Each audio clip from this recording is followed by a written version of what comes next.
स्तोत्रम् न पुष्पं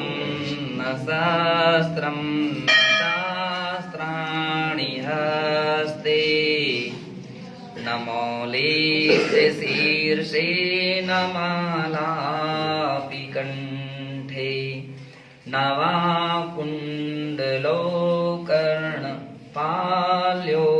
कर्णपाल्योर्दधानः नमो देवदेवाय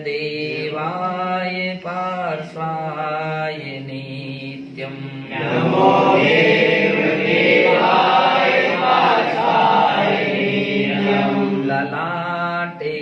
न तिलकं दृशोरञ्जनं वा न यज्ञोपवीतं न चाङ्गे विभूति न चारोहिणं लक्षितं वै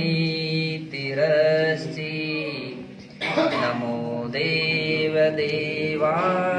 पार्श्वाय नित्यं नमो देवदेवाय पार्श्वाय नित्यं न शुक्लं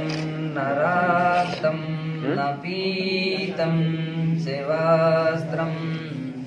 न छल्लिर्न वावल्कलं चाङ्गवस्त्रम् दिगम्बर इति त्वं दिशावासिसाहो नमो देवदेवाय पार्श्वाय नित्यं नमो देवदेवाय पार्श्वाय नित्यं न सुतो वा न दास्यो न दासा न गेहो गुहानाश्रमो नो कुटीनो न खाद्यं न पेयं न धान्यं न भाण्डम् नमो देवदेवाय पार्श्वाय नित्यं नमो देवदेवाय पार्श्वाय नित्यं न यस्यास्ति रागो न द्वेषो न मोहः न हास्यं न कामो न रौद्रं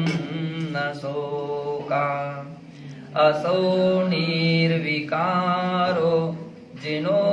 वीतिरागः नमो देवदेवाय